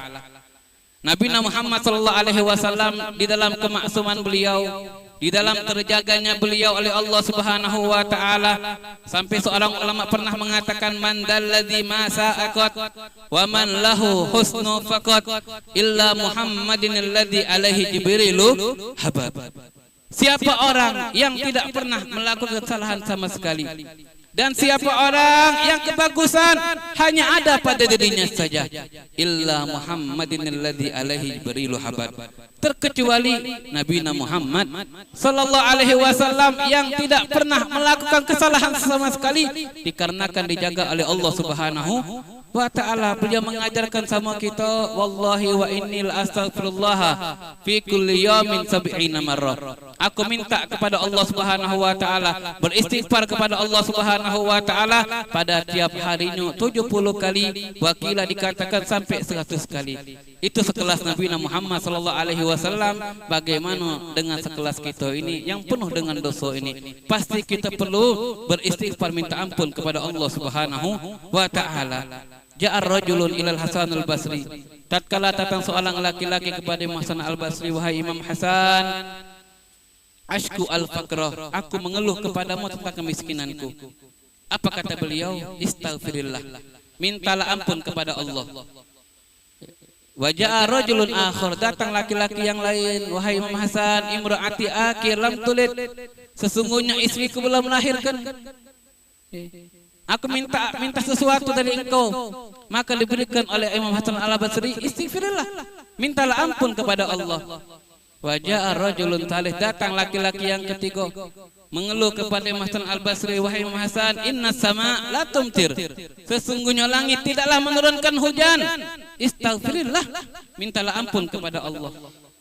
Wah, maka seseorang yang duduk dekat daripada Imam Hasan al-Basri, dikatakan muridnya tersebut berkata kepada beliau, Imam Hasan, kenapa aku lihat dari laki-laki yang pertama sampai laki yang ketiga ini, tatkala mereka mengeluhkan daripada keluhan mereka, tidak kau unjuk solusi kecuali engkau berikan bagi mereka amalan untuk memperbanyak baca istighfar. Apa kata beliau? Wahai muridku, bukan aku yang memerintahkan mereka, tapi Allah Subhanahu wa ta'ala yang telah memerintahkan mereka. Fakultu istaghfiru rabbakum innahu kana ghaffara yursilus sama alaikum midrara wa yumdid lakum bi amwalin wa banin wa yaj'al lakum jannatin wa yaj'al lakum anhara. Kata Imam Hasan al-Basri, Allah Subhanahu wa ta'ala telah memerintahkan kepada mereka untuk memperbanyak istighfar, karena dengan istighfar kita akan diturunkan hujan. Dengan istighfar kita akan diberikan daripada keturunan-keturunan yang baik. Oleh karena itu, ma'asyiral hadirin yang dimuliakan oleh Allah Subhanahu wa ta'ala, jikalau kita memperbanyak istighfar, fa insyaallah kita pun akan mendapatkan ampunan dan ampunan daripada Allah Subhanahu wa ta'ala. Yang keempat, la yu'tillahu, tidaklah Allah memberikan kepada seorang hamba at-taubah illa wa qad a'adda lahu al-qabul. Tidaklah Allah memberikan kepada seseorang hamba untuk bertaubat terkecuali Allah Subhanahu wa ta'ala akan memberikan pengabulan daripada taubatnya. Yang terakhir, yang kelima, la yu'tillahu as-sadaqah illa wa qad a'adda lahu al-qabul. Dan tidaklah Allah memberikan kepada seorang hamba untuk dia bersedekah, menginfakkan hartanya jalan Allah Subhanahu wa ta'ala, terkecuali seorang hamba tersebut akan diterima oleh Allah Subhanahu wa ta'ala sedekahnya. Mungkin ini yang bisa kami sampaikan. Kalau ada salah minta maaf kepada Allah Subhanahu wa ta'ala, minta ampun. Billahi taufiq wal hidayah. Wassalamualaikum warahmatullahi wabarakatuh.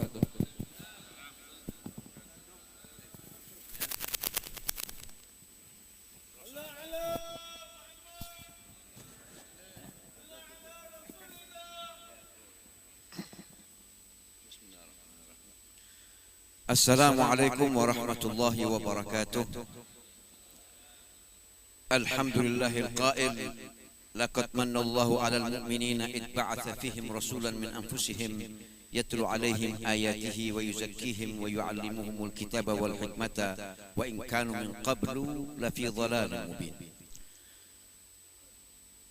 اللهم صل وسلم على جد الحسن القائل أحسن الحسن الخلق الحسن وعلى آله وصحبه وسلم. سبحانك لا علم لنا إلا ما علمتنا إنك أنت العليم الحكيم. رب اشرح لي صدري ويسر لي أمري واحلل عقدة من لساني يفقه قولي واهدي قلبي وسدد لساني بحق محمد صلى الله عليه وآله وسلم. دستوركم يا أهل الدرك ويا أهل النوبة ويا أهل الحل والعقد. Hadirin jamaah Maulid Arba'in yang dirahmati oleh Allah Subhanahu wa taala. Sejak tadi kita sudah dihidangkan segala yang mereknya Muhammad bin Abdullah. Dan semua yang bermerek Muhammad bin Abdullah pasti indah. Al-Habib Ali bin Muhammad Al-Habasyi di dalam maulidnya beliau mengatakan bahwasanya maulid ini aku karang tashwiqan lis-sami'in. Aku kepingin setiap orang yang mendengar ini maulid dibaca, mereka rindu sama Nabi. Kenapa harus rindu? Karena rindu ini solusi segalanya. Orang yang rindu, lama-kelamaan itu rindu bisa melahirkan cinta. Sebagaimana kisah Dzulbijadain. Dzulbijadain ini seorang yang tinggal di luar kota Madinah, yang mana saat itu Nabi Muhammad sudah berdakwah secara terang-terangan, pengikutnya sudah mulai banyak, bahkan beliau sudah mulai berhijrah ke Madinah. Dzulbijadain di desanya ini setiap hari mendengar orang cerita kepada Nabi Muhammad. Ini Nabi Muhammad SAW ini kehebatannya, musuhnya tidak pernah menemukan celah untuk mencela. Tidak pernah dapat celah. Setiap diperhatikan tidak ada celahnya. Abu Jahal tanya sama Abu Sufyan, ya Abu Sufyan, bagaimana pendapatmu tentang Muhammad ini? Ini orang hebat, kata Abu Sufyan. Enggak ada salahnya, kata Abu Jahal, kau benar. Cuman kalau kita ikut dia, nanti jabatan kita jadi hilang. Orang tidak mau terima Nabi Muhammad, tidak mau terima syariat ini cuma karena masalah fulus. Cuma masalah itu saja.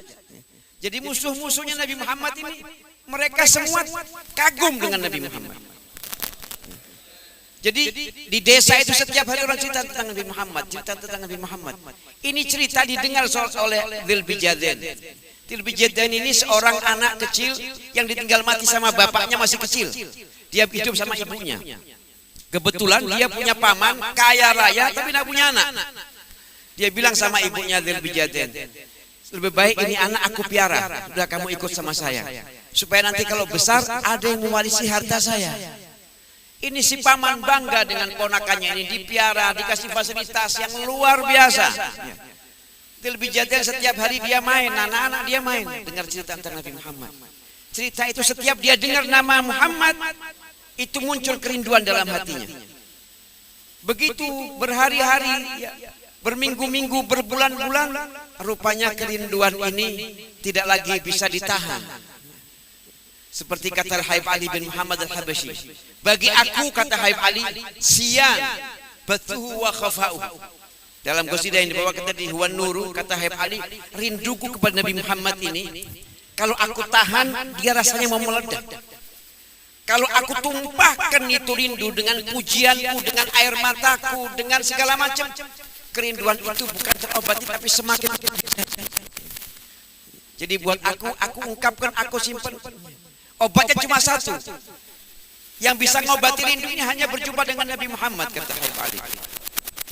Dalam qasidah yang lain beliau mengatakan, bil babi gumtu wa anta a'dhamu matlabi. Allah, aku berdiri di pintumu, aku hanya menginginkan engkau ya Rasulullah. Ini bahasa-bahasa cinta. Dzulbijadain setiap hari dengar, lama-kelamaan dia tidak tahan, dia bilang sama pamannya, paman, saya mau pamit ke Madinah. Untuk apa nak? Saya mau ketemu dengan Nabi Muhammad. Kata pamannya, jangan buru-buru. Nanti kamu saya antar. Biar saya yang antar. Si paman bermaksud menunda-nunda ini. Nanti kamu saya antar. Ya kalau sudah waktunya nanti. Baik paman. Ditunggu beberapa saat, 1 bulan, 2 bulan.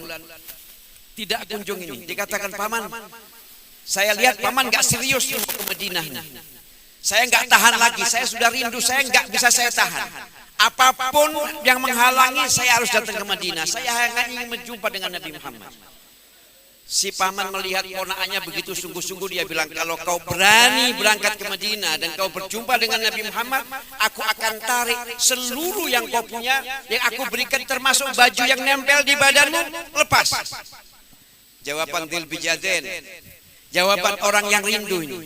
Wahai paman, kalau aku bisa memandang 1 detik saja wajah Nabi Muhammad, bagiku lebih berharga dari semua isinya. Dunia dan seisinya gak ada artinya. Kalau aku harus bayar dengan dunia dan seisinya, aku akan bayar hanya untuk melihat Nabi Muhammad sesaat saja. Akhirnya pamannya bilang, buka. Kata ibunya, nak, ibu punya kain nih, dipotong jadi 2, 1 disarungkan, 1 dipakai untuk dikemulkan di badannya. Cuman punya itu. Berangkat ke Madinah, beliau duduk di depan Masjid Nabawi menunggu Rasulullah. Habibi Rasulullah SAW, orangnya sensitif.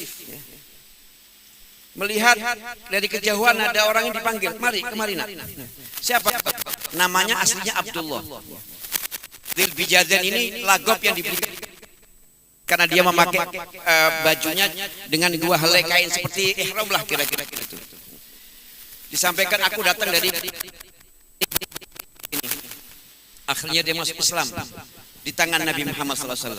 Aku datang ya Rasulullah, yang mendorong aku datang adalah kerinduanku kepadamu ya Rasul. Sekarang aku datang, aku serahkan jiwa ragaku kepadamu ya Rasulullah. Masuk Islam di tangan Nabi Muhammad. Setelah masuk Islam, beliau mengatakan, ya Rasulullah, aku kepingin berjihad bersamamu. Nanti pada saatnya, satu ketika datang seruan jihad. Datang seruan jihad, dia bilang, ya Rasulullah, saya mau ikut. Kata Rasulullah, kau gak punya apa-apa.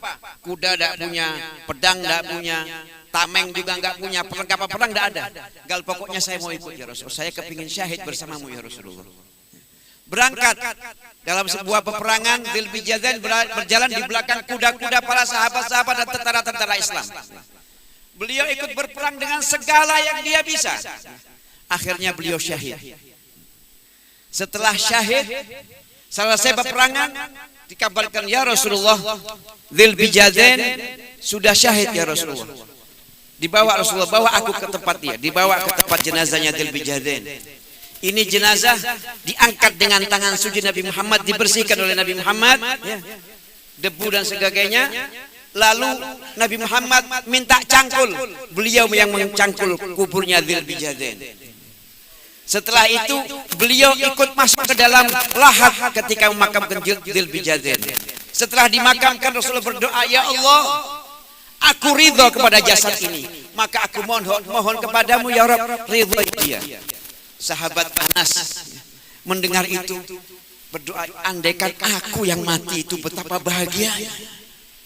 Masuk kubur lahat di tangannya Nabi Muhammad SAW.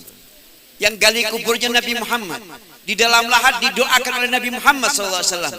Pasti selamat dunia wal akhirah, pasti raudhah min riyadil jannah.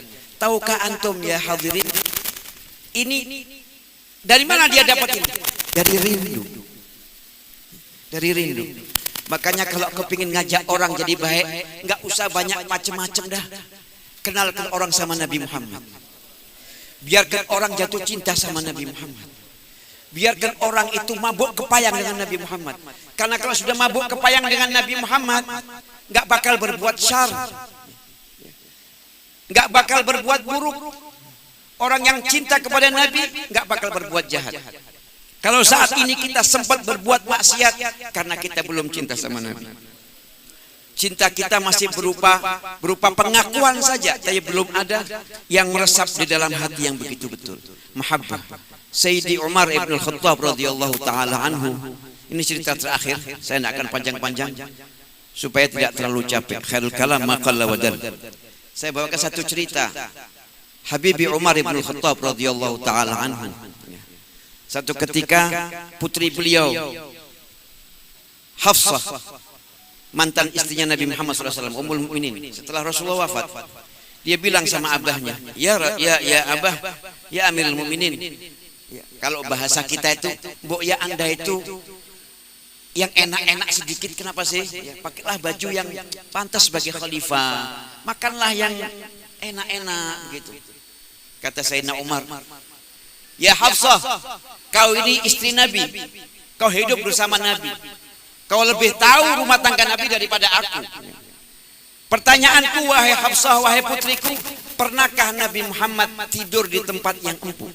Kalau tidak pernah.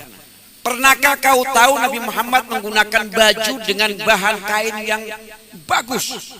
Kalau tidak pernah. Pernahkah kau tahu Rasulullah 3 hari berturut-turut kenyang? Kalau tidak pernah. Kata sahabat Umar bin Khattab, aku tidak ingin kehidupanku lebih nikmat daripada kehidupannya Nabi Muhammad SAW. Satu kali waktu Sayyidina Umar diundang makan sama seorang sahabat, kalau tidak salah Khalid bin Walid, ya. Diundang makan, disediakan makanan, ya namanya orang kaya, makan sofranya pasti Masya Allah dah, ya. Banyak makan. Dipersilahkan, mari para tamu, ya Amirul Mukminin silakan. Sayyidina Umar bin Khattab radhiyallahu taala anhu ketika menjulurkan tangannya mau ambil makanan, tersentak dia dan berhenti. Tidak jadi ambil. Kata Sahibul Bait, ya Amirul Mukminin, saya membelinya ini dengan uang halal. Saya ingin menjamu Anda. Gal, bukan itu masalahnya. Ketika aku hendak mengambil makanan ini, aku melihat 2 kekasihku, Habibi Rasulullah wa Abu Bakar Siddiq. Mereka tidak pernah makan seenak makanan ini. Aku takut makananku lebih enak dari makanannya Nabi Muhammad. Aku takut makananku lebih enak daripada Sayyidina Abu Bakar Siddiq. Hadza thamratus syauq.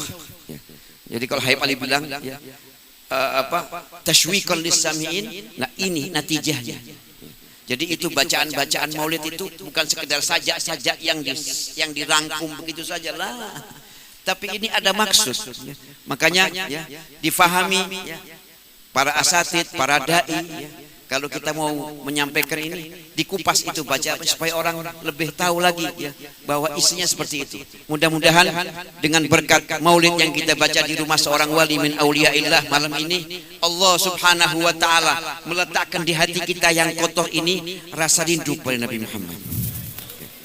Karena rindu pada Nabi Muhammad ini ibarat bibit yang baik. Kalau dia sudah ditanam, pasti berkembang.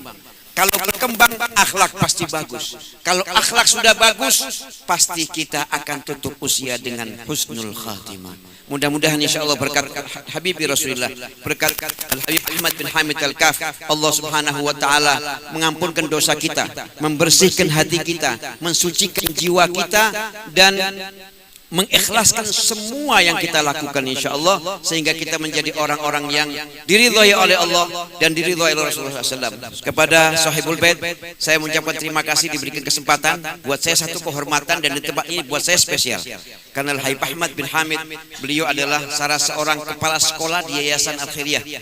Yayasan Al-Khairiyah ini berdiri tahun 1895 Masehi, sebelum Jamiat Khair dan sebelum sekolah-sekolah yang lain. Habib Ahmad pernah jadi kepala sekolah di situ selama 3 tahun, dan salah satu muridnya adalah Habib Salim bin Jindan. Ya, kebetulan kami adalah salah satu khaddam min akhdam Al-Khairiyah. Jazakumullah khair. Mudah-mudahan nyambung lagi silaturahmi. Kalau ke Surabaya, jangan lupa singgah ke Al-Khairiyah, ya, biar bisa bernostalgia insyaallah. Demikian, wal afu minkum, wassalamualaikum warahmatullahi wabarakatuh.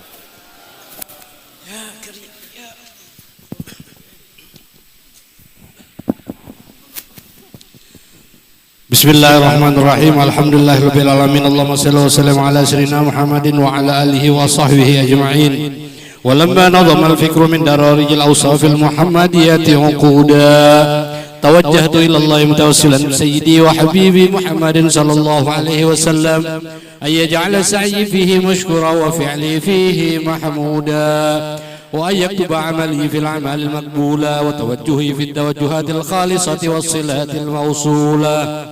اللهم يا من إليه تتوجه الآمال فتعود ظافرة وعلى باب عزته تحت الرحال فتغشاها منه الفيوضات الغامرة نتوجه إليك بأشرف الوسائل لديك سيد المرسلين عبدك الصادق الأمين سيدنا محمد الذي عمت رسالته العالمين أن تصلي وتسلم على تلك الذات الكاملة مستودع أمانتك وحفيظ سرك وحامل راية دعوتك الشاملة النبي الأكبر المحبوب لك والمخصص بالشرف الأفخار في كل موطن من مواطن القرب ومظهر قاسم إمدادك في عبادك وساك كؤوس إرشادك لأهل ودادك سيد الكونين وأشرف الثقلين العبد المحبوب الخالص المخصوص منك بأجل الخصائص اللهم صل وسلم عليه وعلى آله وأصحابه وآل حضرة اقترابه من أحبابه اللهم إنا نقدم إليك جاه هذا النبي الكريم ونتوسل إليك بشرف مقامه العظيم أن تلاحظنا في حركاتنا وسكناتنا بعين عنايتك وأن تحفظنا في جميع أدوارنا وتقلباتنا بجميل رعايتك وحصين وقايتك وأن تبلغنا من شرف القرب إليك وإلى هذا الحبيب غاية آمالنا وتتقبل منا ما تحركنا فيه من نياتنا وأعمالنا وتجعلنا في حضرة هذا الحبيب من الحاضرين وفي طرائق اتباعه من السالكين ولحقك وحقه من المؤدين ولعهدك من الحافظين اللهم إنا لنا أطمعا في رحمتك الخاصة فلا تحرمنا وظنونا جميلة هي وسيلتنا إليك فلا تخيبنا آمنا بك وبرسولك وما جاء به من الدين وتوجهنا به إليك مستشفعين أن تقابل المذنب منا بالغفران والمسيء بالإحسان والسائل بما سأل والمؤمل بما أمل وأن تجعلنا ممن نصر هذا الحبيب ووازره ووالاه وظاهره وأما ببركاته وشريف وجهته أولادنا وأهل قطرنا ووادينا وجميع المسلمين والمسلمات والمؤمنين والمؤمنات في جميع الجهات وأدم راية الدين القويم في جميع الأقطار منشورة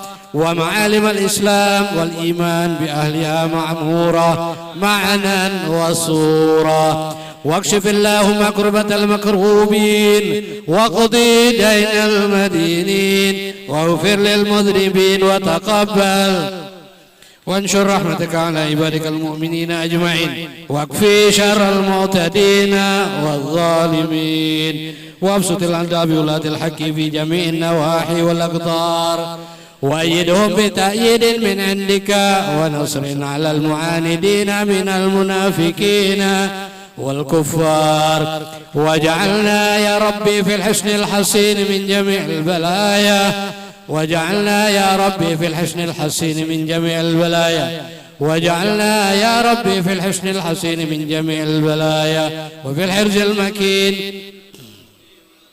وادمنا في العمل بطاعتك والصدق في خدمتك قائمين وإذا توفيتنا فتوفنا مؤمنين واختم لنا منك بخير أجمعين وصل وسلم على هذا الحبيب المحبوب للأجسام والأرواح والقلوب وعلى آله وصحبه ومن إليه منسوب وآخر دعوانا أن الحمد لله رب العالمين سبحان ربك رب العزة عما يصفون وسلام على المرسلين والحمد لله رب العالمين. الفاتحة القبول بحق وبجيش الرسول صلى الله عليه وسلم. الفاتحة.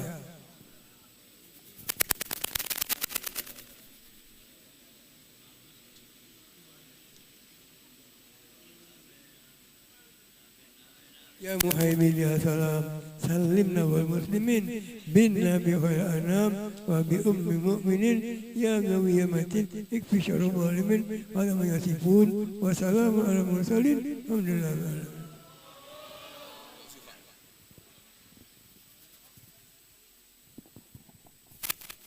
بسم الله الرحمن الرحيم. الفاتح ابن الشفاء سلام العافية طول العمر في طاعة الوصول لمسادي بن ام امين شريفة خديجة بنت عبد الرحمن أسقاب والحبيب عبد الرحمن المنور وشريفة لطيفة بنت حامد الكاب أن الله شفيع شفاعا عاجبا شفاعا لا يغادر سقما والعلما بجاه محمد وبجاه آل محمد وبأسل محمد بسم الفاتحة. بسم الله الرحمن الرحيم. يوم الدين إياك نعبد وإياك نستعين مضيب عليم الضالين. بسم الله الرحمن الرحيم. الحمد لله رب العالمين محمد طب القلوب ودوائها وافضل الابدان نشفها ونور الابصار وضيئها وارواح وغذاها وعلى وسلم الله بالعالمين.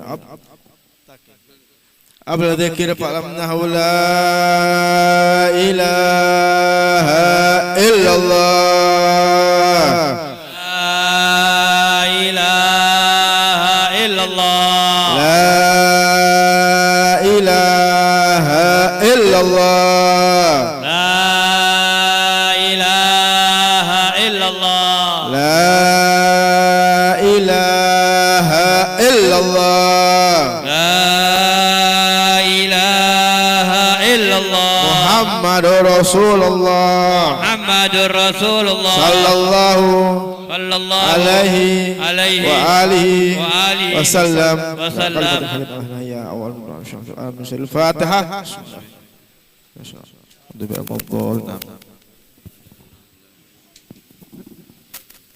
Bismillahirrahmanirrahim. Alhamdulillahirabbil alamin. Allahumma shalli wa sallim ala sayidina Muhammadin wa ala alihi wa sahbihi ajmain. Allahumma nas'aluka bihaqqil Fatihah sirril Fatihah bi karamatil Fatihah bi haqqi man